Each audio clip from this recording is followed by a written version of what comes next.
Evet, ben hazırım.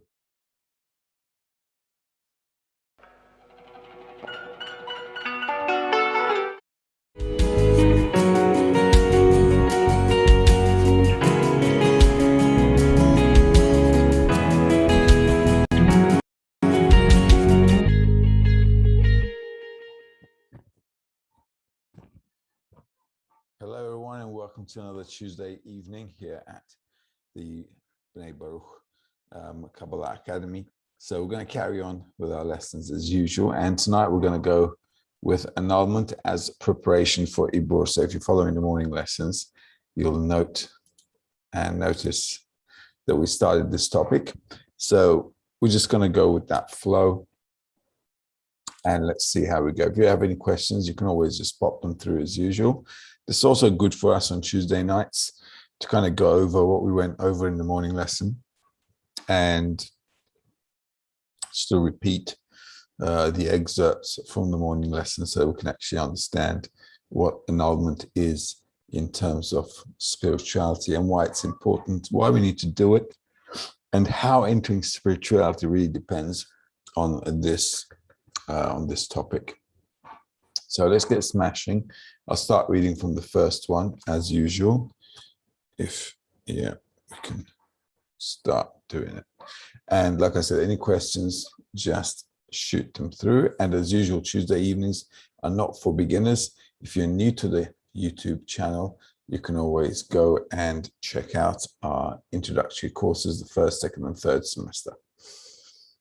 Also, if you're interested in taking Kabbalah lessons, if you're just new to this channel, all of a sudden you found it or whatever, you can go to kabbalah.info and you can actually register for a course at KabU Academy, the Kabbalah Academy, and you can study from with people from all around the world who are interested in studying the wisdom of Kabbalah. So feel free to go in there, take a look, and if you like, just join along with us.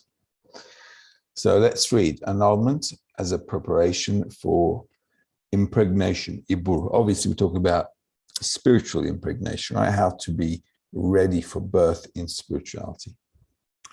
So the first excerpt is from Rabash, article number 31, concerning nursing and Ibur, impregnation. The beginning of the entrance into the work of the Creator is regarded as Ibur, which is impregnation. When he cancels his selfness and becomes impregnated in the mother's womb, as it is written, "Hear, my son, your father's instruction, and do not forsake your mother's teaching." This comes from the verse, "For if you call the mother understanding," meaning that he cancels self-love, called Malchut, whose original essence is called the will to receive, in order to receive, and enters the vessel of bestowal called Bina. One should believe that before he was born, meaning before the soul descended into the body, the soul was adhered to the Creator, and now he longs to adhere to him again, as prior to her descent. This is called Ibur, when he completely annuls his selfness. So this point of Ibur, this concept of Ibur, means that I completely cancel my desire to receive. Now, we had this same topic from, we had the same concept from last week as well, in terms of Ibur and nursing. However, you'll note that this lesson's topic is annulment as a preparation for Ibur, whereas last week we also touched on this topic. So we're going to read further excerpts that we haven't touched last week. So what we'll do is start reading from excerpt number 10. All right, because we had this topic also from last week. It's an important topic. The only way to enter spirituality, as we've just read, is to actually annul the will to receive for yourself completely. How to do it? Well, we can only do it inside a group where my ego constantly is growing. And as it's growing, I have to realize and recognize it's growing. Then I have to use the environment to overcome it. So I constantly want to nullify that ego that's popping up. It's sneaking up on me and it's raising its head. And accordingly, only then only if I annul my egoism, I can enter spirituality, because spirituality, as we've learned before, is only felt in our sensations if we have equivalence of form. And that equivalence of form can only happen if I'm completely out of my egoistic approach or egoistic nature. So I really have to nullify it. I really have to be above my egoism, not using it at all, so I can perceive this new level of perception. So let's carry on with excerpt number 10. I think that's where we left off last time, but let's see. Even if we're reading the same excerpts, same again, over and over again, a second time here this week as well, it doesn't really matter. The important thing is we try to understand what it means to annul ourselves, how to do it inside our group, and progress accordingly. So this is excerpt number 10 from Rabash's letter number 42. How could they be as one man with one heart, since we know what our sages said? As their faces are not similar to one another, their views are not similar to one another. So how could they be as one man with one heart? The answer is, if we're saying that each one cares for himself, it is impossible to be as one man, since they're not similar to one another. However, if they all annul their selfness and worry only about the benefit of the Creator, they have no individual views, since the individuals have all been cancelled and have entered the single authority.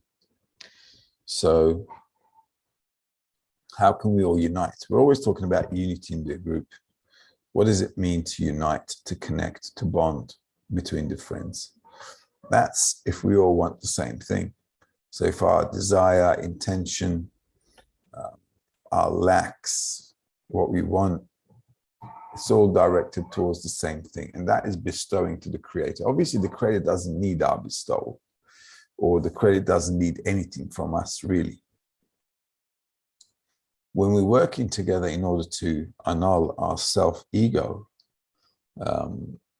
what we're really doing is uniting at that point, because our nature is egoistic, and because we're all different in our characters, traits, the only way we can unite is if we all want the same thing, which is something non-egoistic, because our egoism is actually what makes our approach to life individualistic. So we all have our individualistic approach because of our egoistic nature. So if we all put that aside and we only want to bestow to the Creator, so not receive at all, but to give, then we can unite in that point. And that's called the unity of the friends, when all the friends work and want and intend on just one thing: to bring contentment to the Creator, meaning to work for the benefit of the Creator, and that means to actually attain the attribute of bestowal. In other words, to exist in reality like the Creator. Just like the Creator doesn't think of himself, we also don't want to think of ourselves. Just like the Creator is thinking about us and bestowing to us all the time, we want to reciprocate that action and bond and connect and bestow to Him. By that, we have a benefit, and that benefit is attaining the attributes of the Creator, and that will make us actually a partner to the reality that we live in. So all the problems we have in our corporeal lives is simply because we're in this egoistic nature.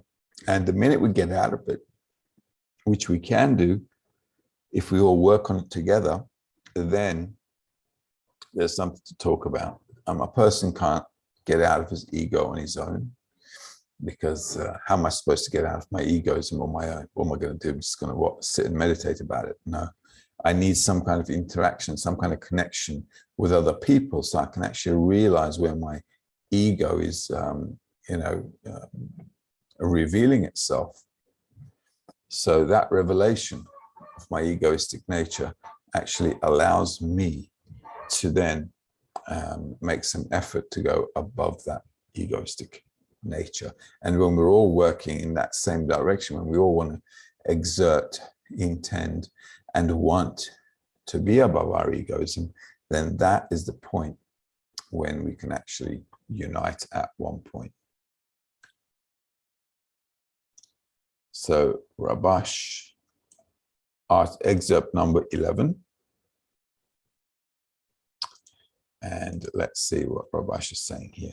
Since man is created with a kli called self-love, where one does not see that an act will yield self-benefit, one has no motivation to make even the slightest motion. And without annulling self-love, it is impossible to achieve dvikut or adhesion with the creator, meaning equivalence of form. And since it is against our nature, we need a society that will form a great force so we can work together on annulling the will to receive, called evil, as it hinders the achievement of the goal for which man was created. So we were all created to exist in reality like the creator. However, our obstacle is the evil in us, which is called our egoistic nature, the desire to receive for oneself. The desire to receive is not actually a bad thing. Wanting things is not bad, but using our desires in a way where we, like step on other people, let's say, or abuse other people, then that is actually the problem. All right, so that's the problem with our nature. Otherwise, wanting things and getting things is not, it's not, nothing bad. But the way we do it in reality is by actually taking it from others. Every time we want to fulfill ourselves, we're mostly doing it on the expense of others. And what that does, it just creates conflict in society between individuals. So the family, our society, the global community, the whole of humanity, you can call it, is only suffering from this one, it's just one action, our egoistic desire to receive. So we need to overcome that. And the way to overcome it is if we all, help each other to overcome it. Otherwise, there's no way we can really get out of our nature. In order for us to also want to get out of our nature, we need to see that our nature is evil. Because a lot of the people, out there on the street, they don't think they're bad. And they say, well, I'm not doing harm to anyone, a law-abiding citizen, right? So, okay, fair enough. But in spirituality, we have to understand, if we're studying the wisdom of Kabbalah, when we're working inside the group, we need to understand that this egoistic nature needs to reveal itself. So a lot of the people, they don't work in order to kind of see what their nature is. In reality, if you look at people or if you look at religions or whatever, they don't really work on themselves to change their nature. Where in the wisdom of Kabbalah, we're talking about understanding what our nature is like and then realizing it's bad and then wanting to change it. So you won't have another method on the planet that really deals with changing oneself. If you look at religions, they all want to change God. Right, so they're all praying all day, saying, "Listen, do this to me, do that to me," and so on. So basically, nobody's concerned about changing themselves for the better. When in terms of the wisdom of Kabbalah, better means to kind of actually get out of our egoistic nature and to love and bestow others. So if a person is not engaging in trying to love others, they're never going to reveal that they're egoistic. So in religions or in other methods, there's usually a reward that people chase, what they're going to get with what they're doing, with respect to what they're doing. In the wisdom of Kabbalah, the only reward you're going to get is self-change. And this is why the wisdom of Kabbalah doesn't have a lot of fans, because it focuses on changing the individual. So we're created from self-love. So this is something we need to reveal when we study the wisdom of Kabbalah. And once we reveal that our all full motivation, everything in us, 100%, is just only acting in a way where it's got self-interest. If I didn't see self-interest, I wouldn't do anything. I begin to reveal that, and then I begin to understand that this is something bad. And the sensation of feeling that the desire to receive from myself is bad then allows me to start thinking about running away from it, which is called, the exodus of Egypt, running away from Pharaoh. So the Pharaoh in us is this evil personality. And in the wisdom of Kabbalah, what we want to do is just, run away from it, leave it behind, and, open up the doors for something new, which is getting out of Egypt.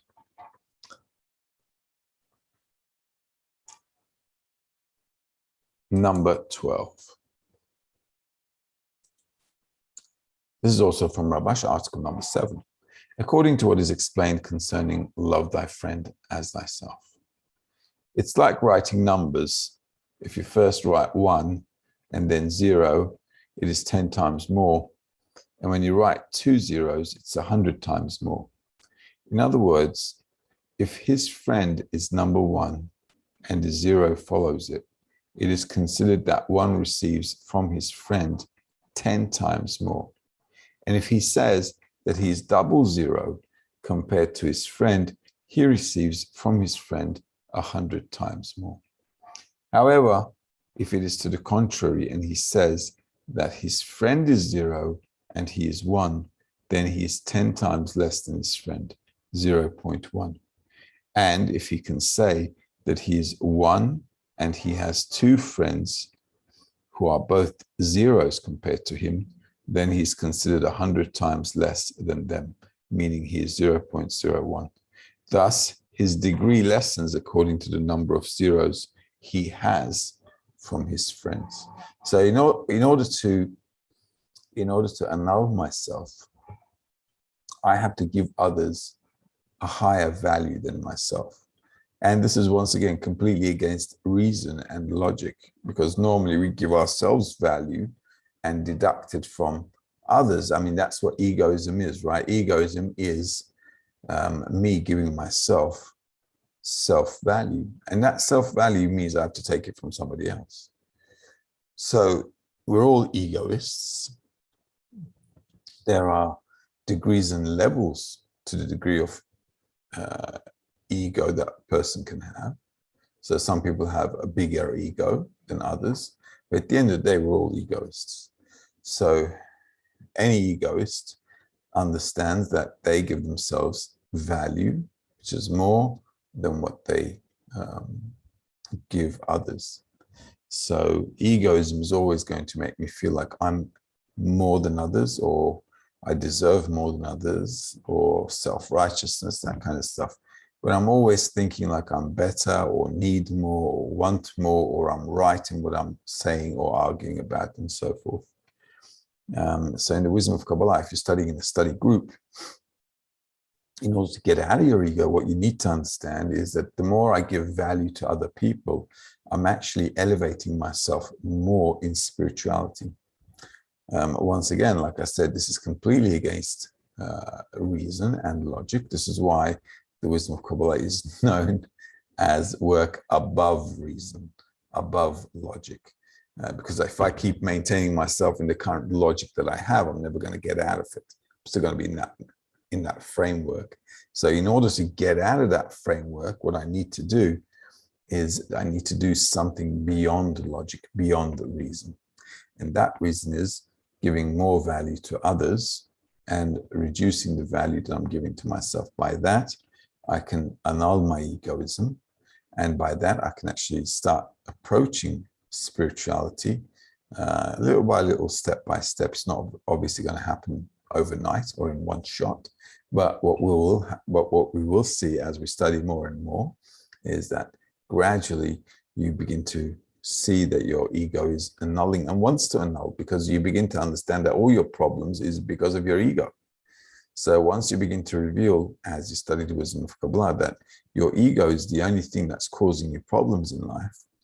So that's on the one hand. On the other hand, it's your nature. You can't really get rid of it by yourself.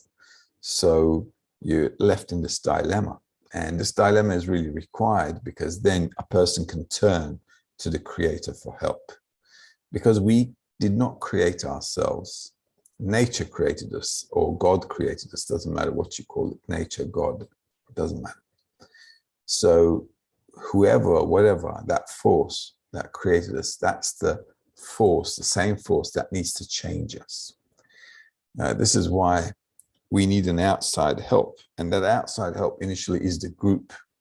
And by being in a group, I'm actually taking influence upon myself from the outside in order to make that personal change, or in order to grow my desire to change. Because the desire in the wisdom of Kabbalah is actually called a prayer.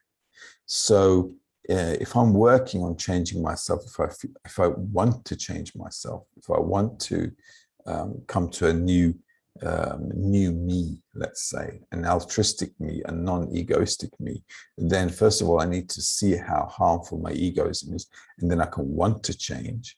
And if I consider that I can't change myself, then I still want to change, and I turn to the force that can change me.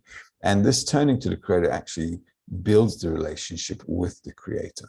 Because other than that, we don't have any relationship with the Creator. If I had everything I wanted, I wouldn't really need the Creator for anything. Or if I could do this by myself, I wouldn't have a need for the Creator. We'd never be connected with the Creator. So we'd never actually even get to the purpose of life, of connecting, understanding, or feeling what it's like to be like the Creator. So this whole concept of personal change in the wisdom of Kabbalah means that I've become like the Creator. In order for me to become like the Creator, I need that outside force. First of all, I need the desire to change, and then I need an outside force that created us and who can change our nature to apply its influence on me so that we do change our nature. So instead of becoming a desire to receive egoistically, we're still going to be a desire to receive. That's not going to change, but we're going to use our desire to receive in an altruistic, in a giving way.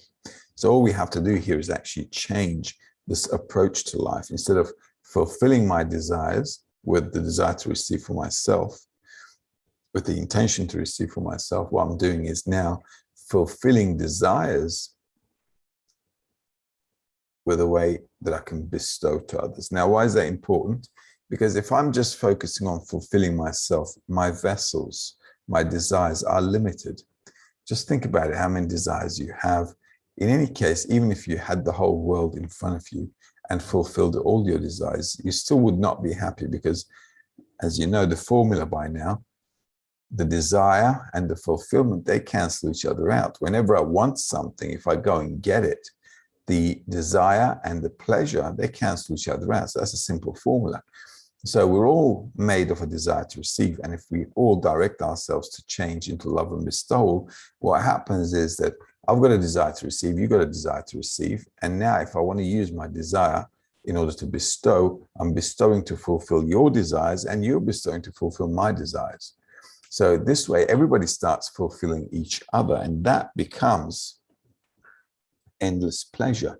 Why? Because spirituality means that we're still getting pleasure and lots of it. But how?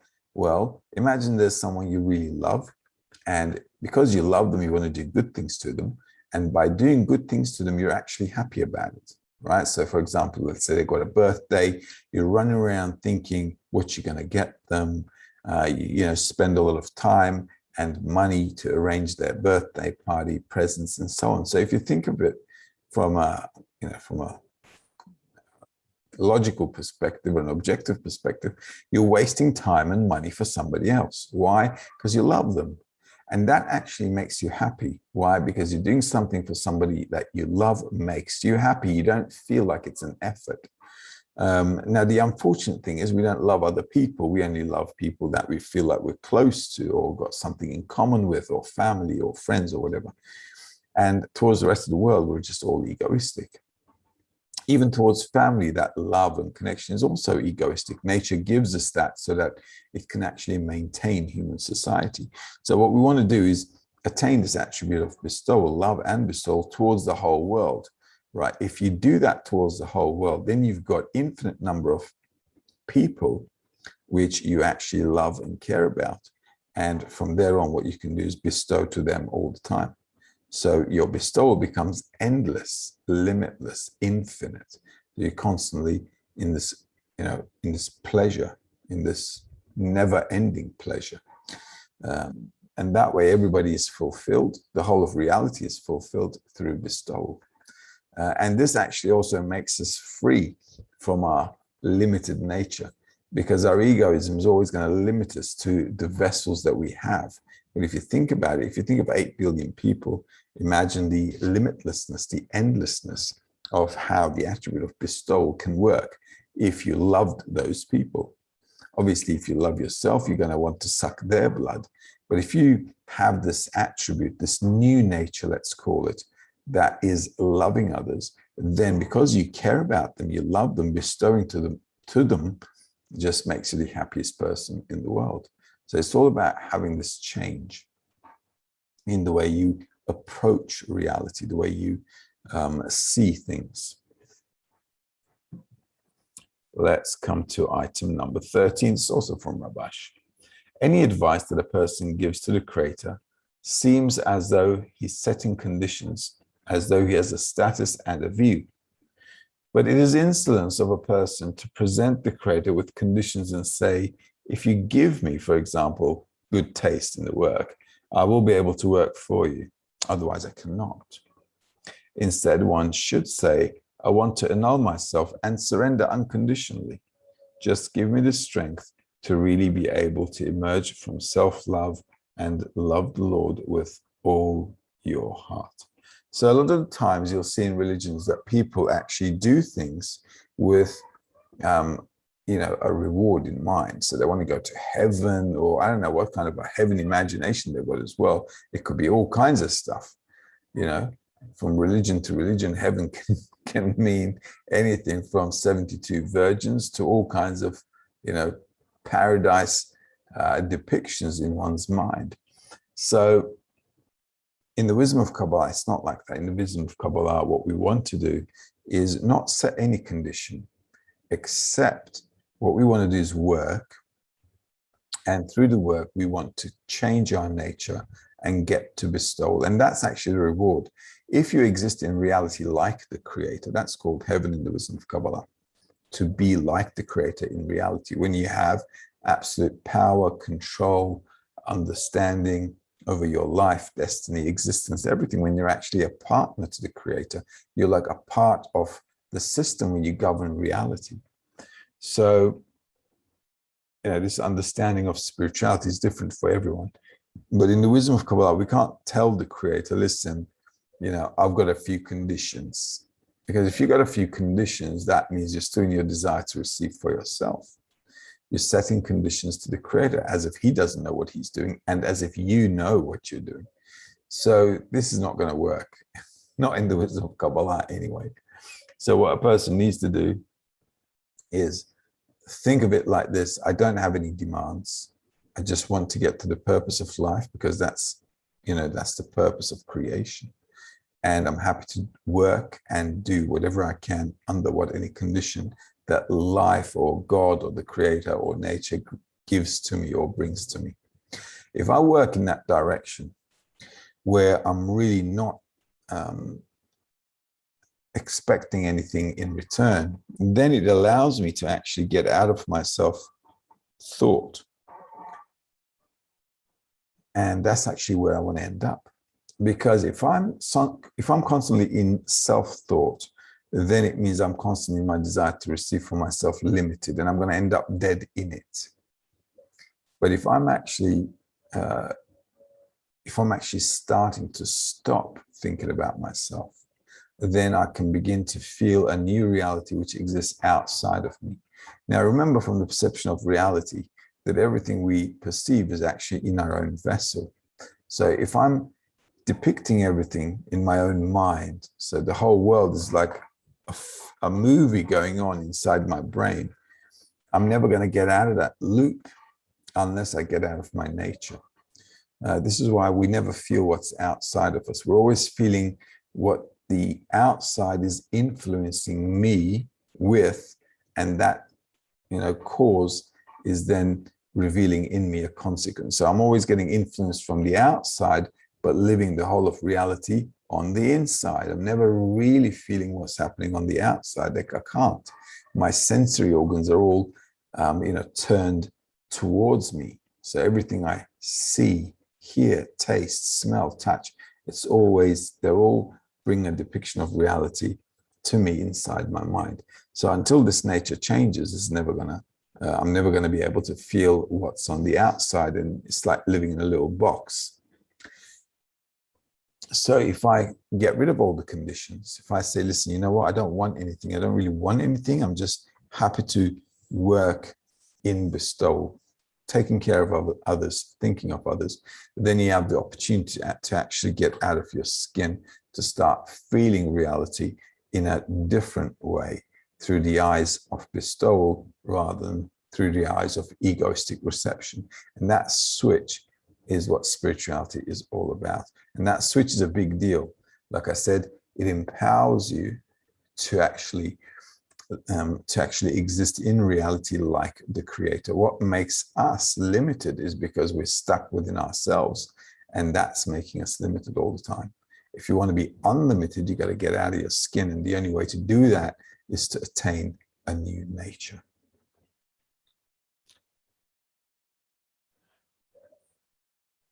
All right, so item number 14, excerpt number 14, let's say. Okay, let's do that. Item number 14, this is from Bala Islam's Shamati article number 53. The matter of limitation is to limit the state one is in and not want gadlut, greatness.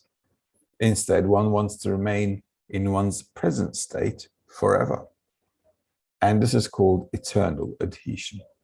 Regardless of the measure of greatness that one has, even if he has the smallest,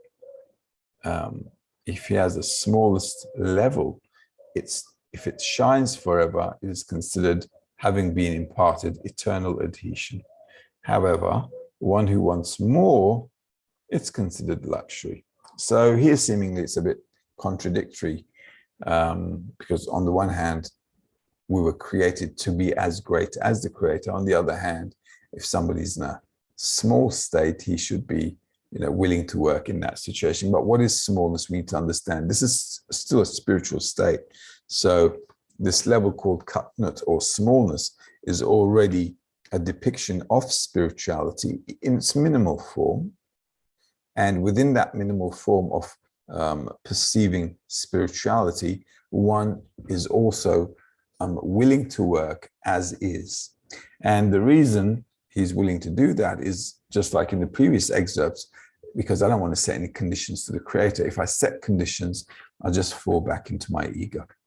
So in advancing in spirituality, when a person also enters into spirituality, it's called katnut, smallness. It's like a little, it's like a baby in the mother's womb, or an embryo in the mother's womb. It's in the womb, it's stuck to the walls of the womb, and it is growing and developing in there, but it's a spiritual state.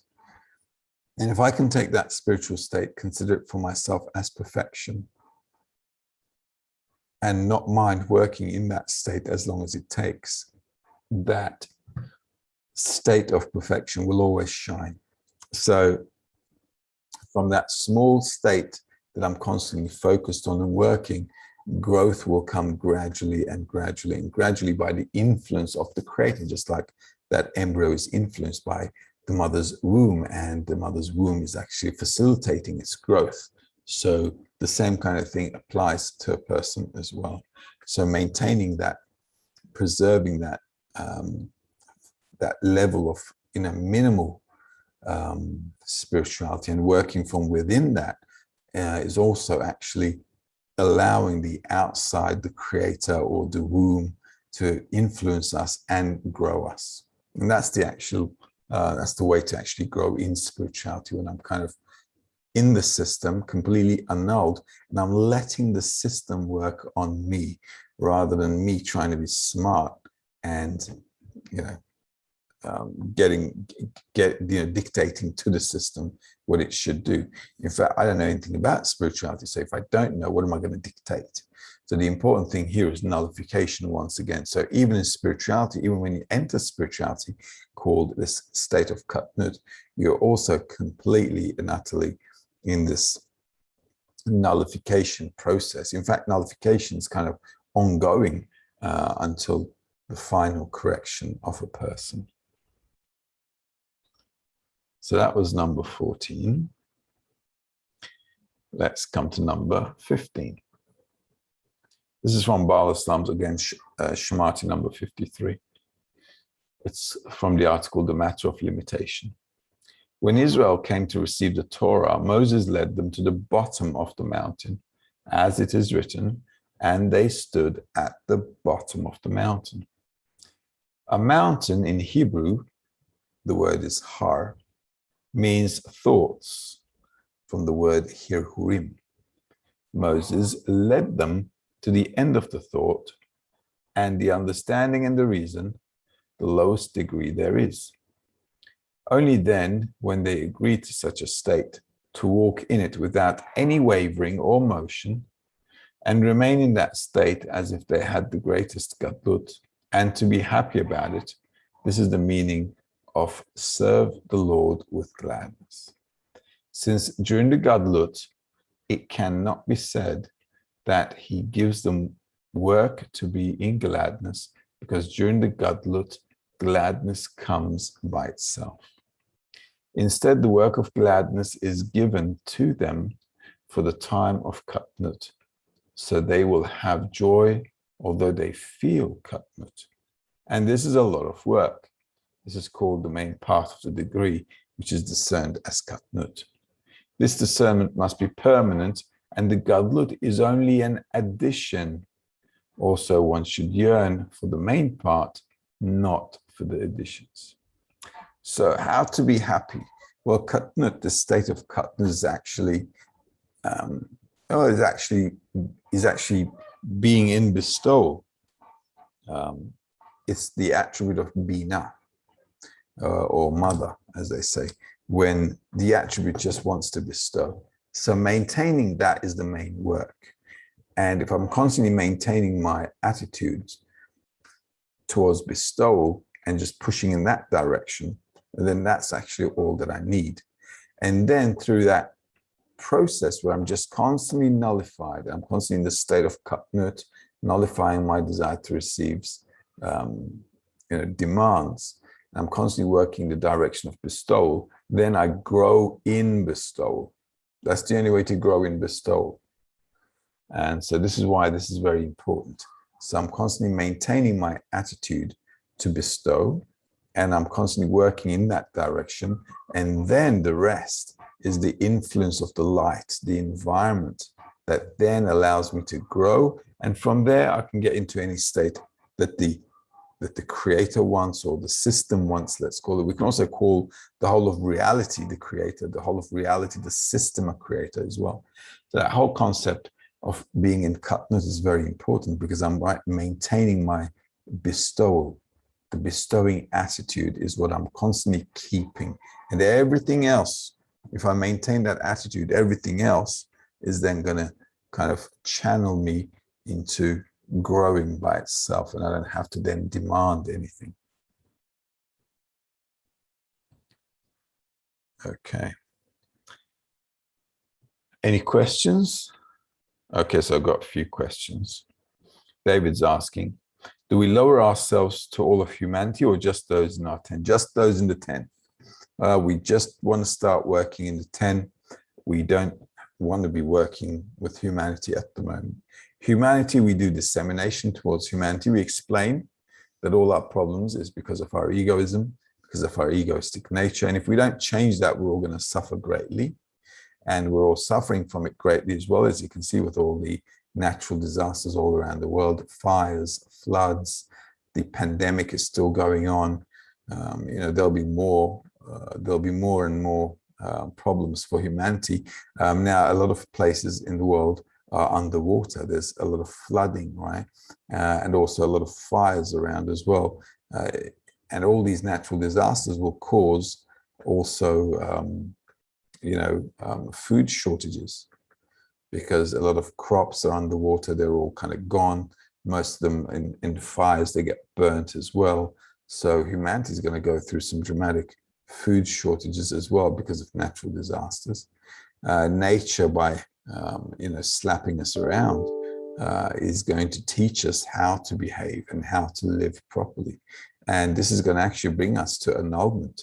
It's going to actually bring us to restrain our desire to receive, because we're going to realize we can't carry on living like this. We can't just turn the world into trash, because nature is more powerful than us. So humanity has been thinking it's above nature for years, only to be just beaten up by nature whenever nature has the opportunity, whenever nature sees it's fit. So we'll have to do this whole work in the 10.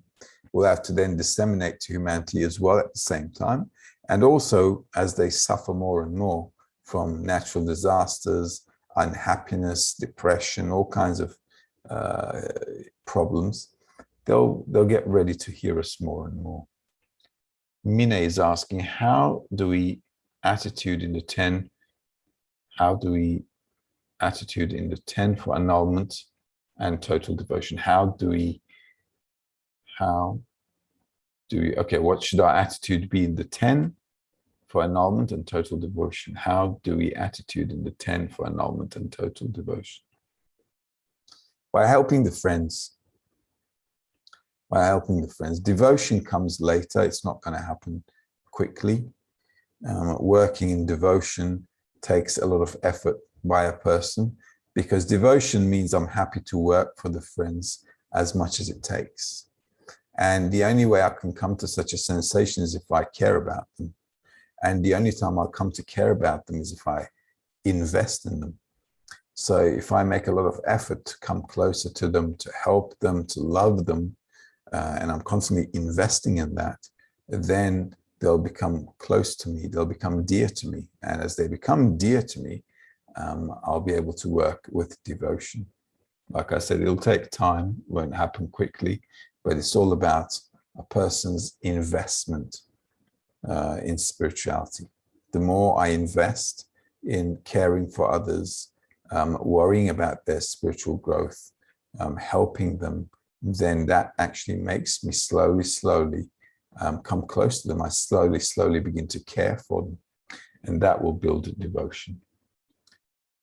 P. Green is asking, can we say that Katnut is also a state where we can bestow to bestow, but not receive to bestow? Yeah, we can.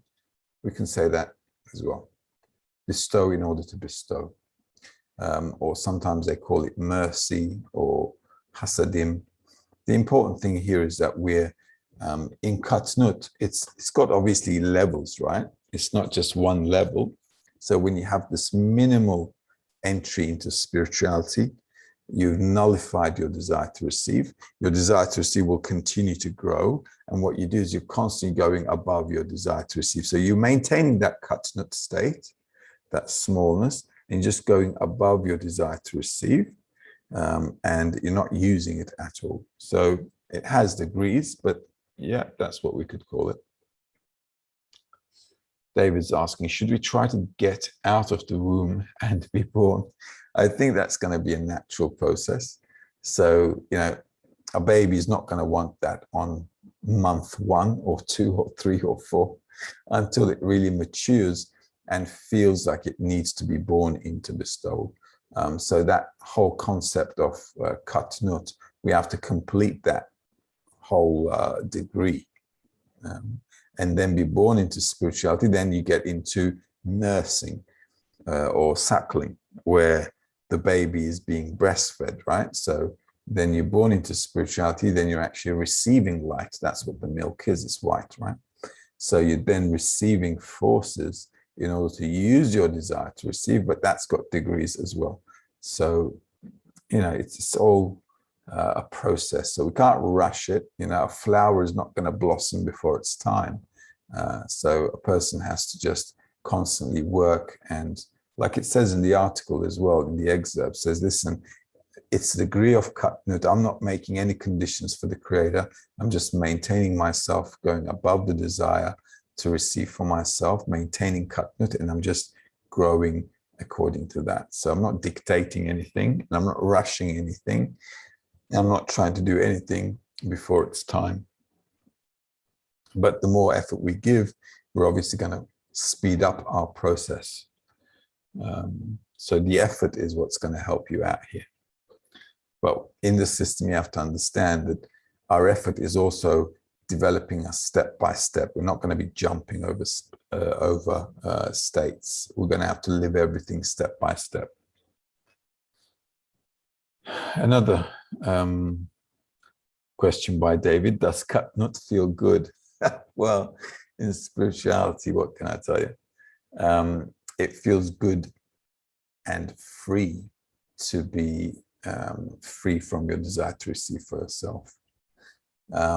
But feeling good is relative. Okay, it's really relative to how you look at it.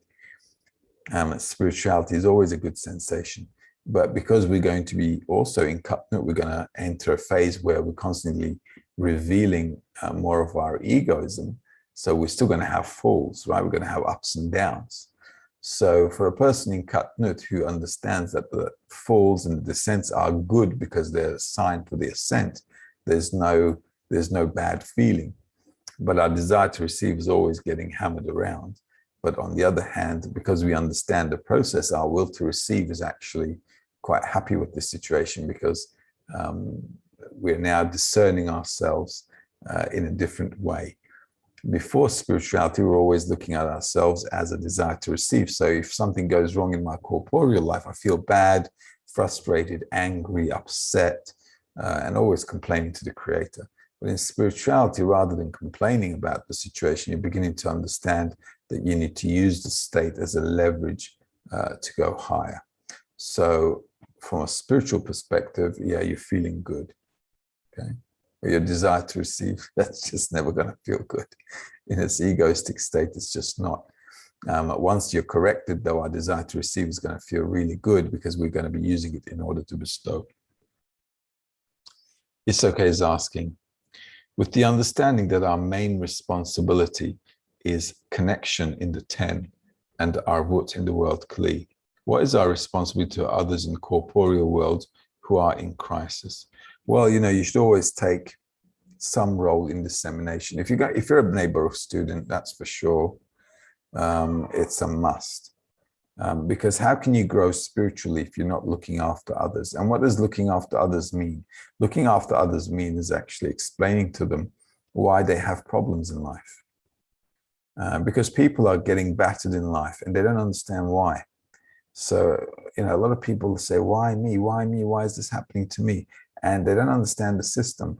And if you explain the system, if you explain to people in dissemination, in your help towards others, that the only problem we have as humanity is our egoistic nature, then that's actually helping them to understand why they're going through problems. Obviously, if you're going to take part in dissemination as part of Bnei Baruch, you should get in touch with your departmental head or the person responsible for your group, so that you can actually participate in a meaningful way. So that, when you participate, you're like going with the flow of Bnei Baruch. All right, so don't disseminate on your own. First, talk to someone in your 10 or in Bnei Baruch who's responsible for your area. And our responsibility for humanity is really, really huge, actually, because a person who's advancing in spirituality wants to also influence humanity in a good way. So this is why we want to disseminate as much as we can, help others understand as much as we can that our only problem is our egoism, and the only solution is by actually building good connection with each other, based on the laws of nature, based on altruistic approach.